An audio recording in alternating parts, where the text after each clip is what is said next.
বিএনপির স্থায়ী কমিটির সদস্য জনাব সালাউদ্দিন আহমদ সাহেব বলেছেন, আমরা সবাই রাষ্ট্রের কাছ থেকে দাবি দাওয়া পেশ করি, খুব স্বাভাবিক, কিন্তু রাষ্ট্রকে আমাদের দেওয়ার চেষ্টা করা দরকার। তার সাথে পরিপূর্ণভাবে সহমত পোষণ করে একটি কথা আমি বলতে চাই, সেটা হলো এদেশের 3 লক্ষ মসজিদের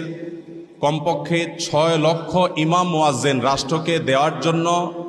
প্রতিনিয়ত চেষ্টা করেন এবং দিয়ে যাচ্ছেন। দুর্ভাগ্যজনক বাস্তবতা,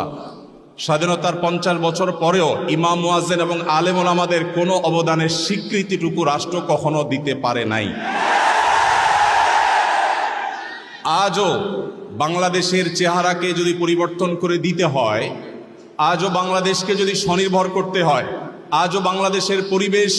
সচেতনতা সৃষ্টি করে যদি সাফল্য অর্জন করতে হয়, পরিবেশ বিপর্যয় যদি রোধ করতে হয়, যে কোনো দুর্যোগ মোকাবেলা যদি সফলভাবে করতে হয়, দেশের শুধু মসজিদগুলোকে ইমাম মুয়াজ্জিনদেরকে যদি রাষ্ট্র অন করে, ইমাম মুয়াজ্জিনদেরকে যদি সে সুযোগ দেয়, তাদেরকে যদি অন্তত কাজ করবার পরিবেশটা করে দেয়, আমার বিশ্বাস বাংলাদেশের চেহারা পরিবর্তন করতে আর কোনো কিছুর তেমন বেশি প্রয়োজন হবে না। 3 লক্ষ মসজিদ সরকারি হিসেব মতো কমপক্ষে 3 লক্ষ মসজিদ, আরো বহু আগে বলা হয়েছে, সেটা এখন 3 লক্ষের অনেক বেশি চলে গেছে স্বাভাবিকভাবে। 3 লক্ষ মসজিদে প্রতি জুমার দিনে 12:30 থেকে 1:30 পর্যন্ত এই সময়ের মধ্যে গড়ে যদি 100 মানুষ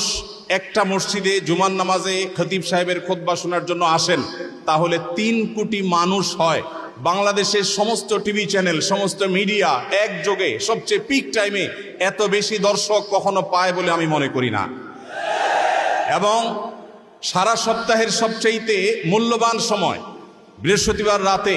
শুক্রবার অফিস নেই, স্কুল কলেজ নেই, মাদ্রাসা নেই, সবাই